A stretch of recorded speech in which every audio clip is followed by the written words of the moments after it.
तो स्टूडेंट्स, मैं डाइट प्रवक्ता अंजलि आज की ऑनलाइन क्लास में आप सभी का स्वागत करती हूँ। स्टूडेंट्स, आज हम डीएलएड 4th सेमेस्टर के शांति शिक्षा एवं सतत विकास में हिंसा के बारे में चर्चा करेंगे। हिंसा से कभी किसी का भला नहीं हुआ है, अगर हुआ है तो बस नुकसान। प्रकृति भी अपने विनाश से मनुष्य को इतना नुकसान नहीं पहुंचाती जितना कि एक मनुष्य दूसरे मनुष्य को नुकसान पहुंचाता है। हिंसा समाज में डर का वातावरण उत्पन्न करती है। हिंसा से कितने लोग बेघर हो जाते हैं, ना जाने कितने लोगों को बिना किसी अपराध के अपनी जान गंवानी पड़ती है, जिस कारण उनके बच्चों को अनाथों जैसा जीवन जीना पड़ता है। हिंसा होने के कई कारण होते हैं। कुछ लोग जाति धर्म के नाम पर हिंसा करते हैं और समाज में अशांति पैदा करते हैं। जैसा कि महात्मा गांधी ने कहा है कि किसी व्यक्ति के लिए बुरा सोचना या गलत भाव रखना हिंसा है। महात्मा गांधी ने कहा है कि हिंसा सिर्फ शारीरिक और मानसिक प्रताड़ना देकर ही नहीं होती है, बल्कि अगर हम किसी के लिए अपने मन में बुरा सोचते हैं या गलत भाव रखते हैं तो ये भी हिंसा है। वर्तमान समय तक हिंसात्मक प्रवृत्ति की गई है और समाज में विभिन्न प्रकार की हिंसा फैल रही है, जिससे आसपास का वातावरण तनावयुक्त, संघर्षयुक्त एवं जटिल बनता जा रहा है। हिंसा केवल भारत के लिए नहीं बल्कि संपूर्ण विश्व में एक जटिल समस्या बनी हुई है। इस समस्या का समाधान शिक्षा द्वारा ही संभव है। अब हम देखते हैं हिंसा का अर्थ। जिस कार्य से दूसरों का अहित हो वही हिंसा है।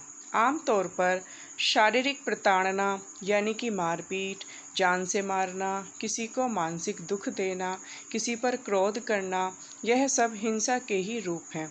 इसके अलावा झूठ बोलना, किसी को धोखा देना, किसी की चुगली करना, किसी का बुरा चाहना हिंसा के ही रूप हैं।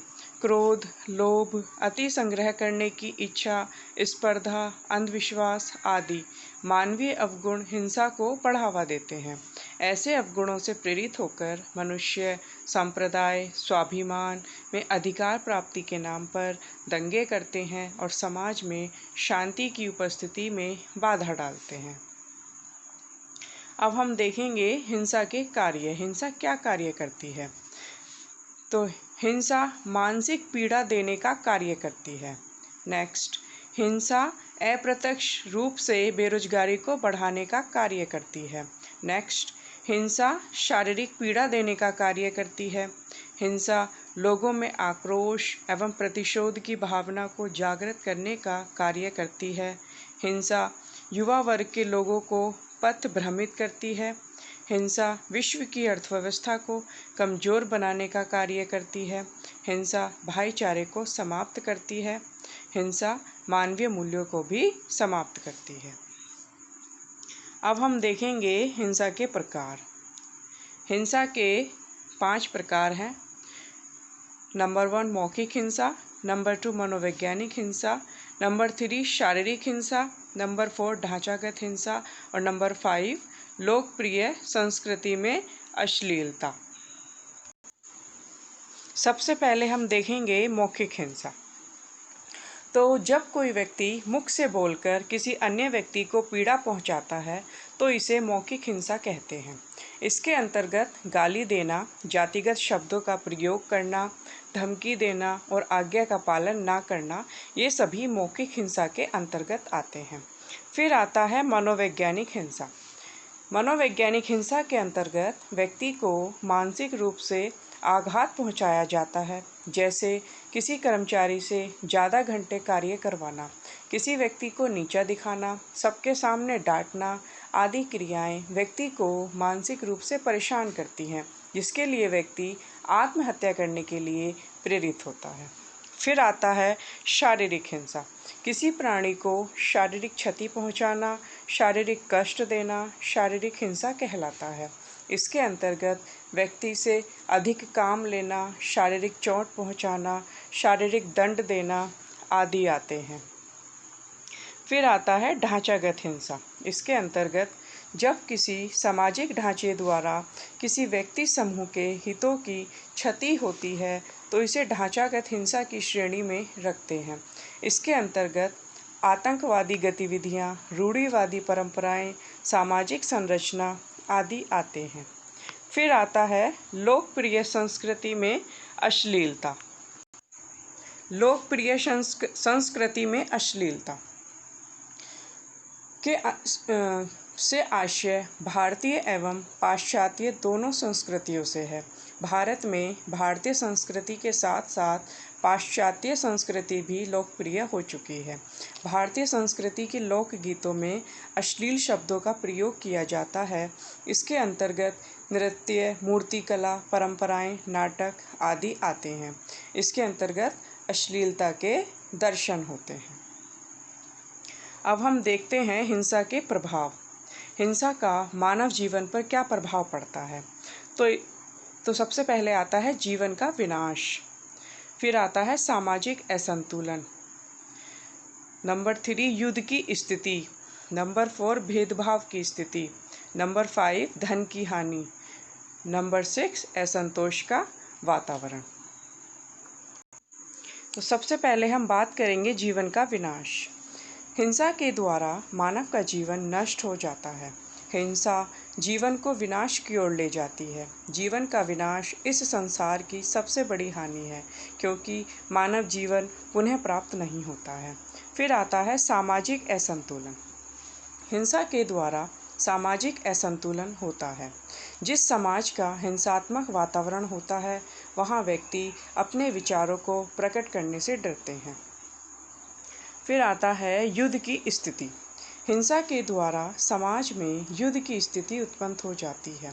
समाज में अनेक व्यक्ति ऐसे होते हैं जो हिंसा के लिए स्वयं प्रेरित होते हैं और दूसरे व्यक्ति को भी प्रेरित करते हैं। फिर आता है भेदभाव की स्थिति। हिंसात्मक गतिविधियों में भेदभाव की स्थिति उत्पन्न हो जाती है।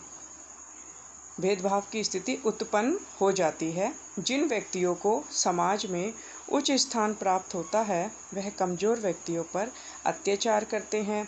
इससे समाज में भेदभाव की स्थिति उत्पन्न हो जाती है। फिर आता है धन की हानि।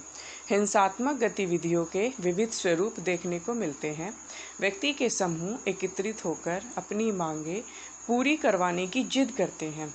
जिद पूरी न होने पर तोड़फोड़ करते हैं, सरकारी एवं व्यक्तिगत संपत्ति को हानि पहुंचाते हैं। फिर आता है असंतोष का वातावरण। हिंसा समाज में असंतोष का वातावरण उत्पन्न करती है।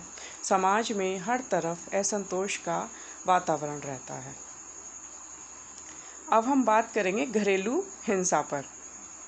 तो घरेलू हिंसा वह हिंसा घरेलू हिंसा कहलाती है जो परिवार के निकट संबंधियों के मध्य होती है, जैसे कि माता पिता के मध्य हिंसक घटनाएं, भाई बहनों के मध्य हिंसा, पति पत्नी के मध्य हिंसा आदि प्रकार की हिंसा देखने को मिलती है। घरेलू हिंसा का तात्पर्य है पत्नी को पीटना, पुरुष को पीटना, बच्चे को पीटना, पति को मारना, व्यक्तियों के साथ दुर्व्यवहार करना आदि।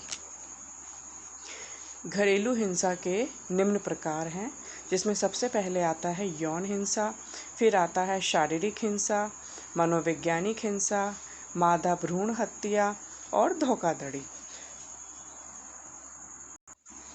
यौन हिंसा के अंतर्गत व्यक्ति की इच्छा के बिना यौन कार्य में सम्मिलित करना एवं शारीरिक बल का प्रयोग करके यौन संबंध स्थापित करना। फिर आता है धोखाधड़ी। घर के किसी व्यक्ति के साथ धोखाधड़ी का व्यवहार घरेलू हिंसा का एक प्रकार है। डरा धमकाकर धन संपत्ति को हड़पना धोखाधड़ी के अंतर्गत आता है। फिर आता है शारीरिक हिंसा। शारीरिक हिंसा के अंतर्गत जब परिवार का कोई भी सदस्य किसी से मारपीट करता है, धक्का मारता है, पैर से मारता है या किसी हथियार से प्रहार करता है, तब शारीरिक घरेलू हिंसा होती है। फिर आता है मनोवैज्ञानिक हिंसा। जब किसी व्यक्ति को मानसिक कष्ट दिए जाते हैं, व्यक्ति का अपमान किया जाता है, परेशानी में डाला जाता है, व्यक्ति को इतना प्रताड़ित किया जाता है कि वह अपना मानसिक संतुलन ही खो बैठे, तो यह मनोवैज्ञानिक हिंसा के अंतर्गत आता है। फिर आता है मादा भ्रूण हत्या। भ्रूण हत्या भारत में घरेलू हिंसा का एक मुख्य कारण है।